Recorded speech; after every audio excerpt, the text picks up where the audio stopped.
Okay, so 10,000 not USDT. So meron ako naging setup dito. So ito yung dalawang setup natin. So ito yung short natin kagabi and ito yung currently trade natin today sa kanya.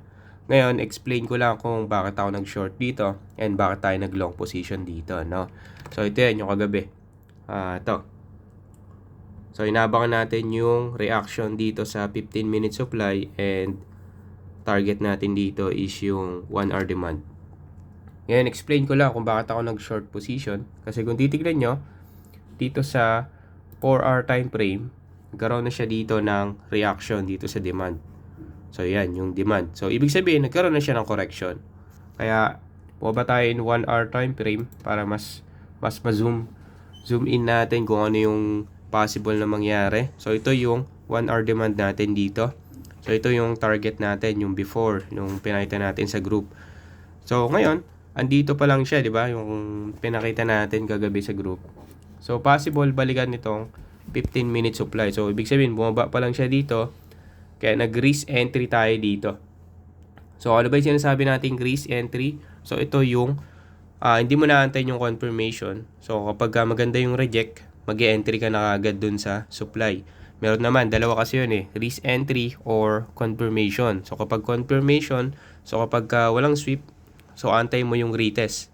So, dito, nag-risk entry tayo. Medyo maliit lang naman yung ni-risk natin dito. Kaya, okay lang. Kaya kung magkakaroon ng higher high dito, makakabawi naman tayo for the long position. Pero kung titignan nyo, maganda yung naging risk entry natin dito. Basta, ang advice ko dito, once na mag-risk entry kayo, mababa lang talaga. So, 1 to 2% lang talaga nung capital ang i-risk nyo. So, ngayon, na, no? So, after balikan itong supply, 15-minute supply na yan, so, nung nakita natin, maganda yung reject, hindi nag-close above. So, nag-trigger ako dito sa baba nung supply. Tinarget ko lang is itong 1 hour demand. So, yan. After nung rejection, kinuha kagad yung 1 hour demand. So, after kunin yung 1 hour demand, nagkaroon na naman siya ng possible retest to sa 15-minute supply pero hindi kinuha.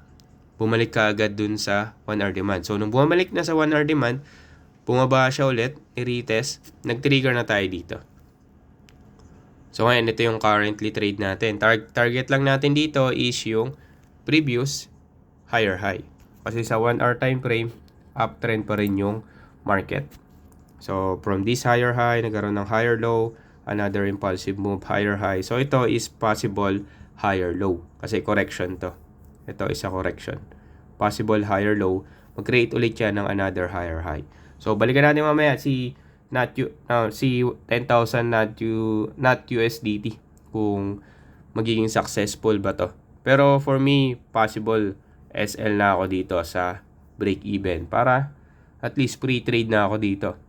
Nanalo na ako ng first trade ko and may pre-trade na ako. So, kung makuha man yan, at least, di ba?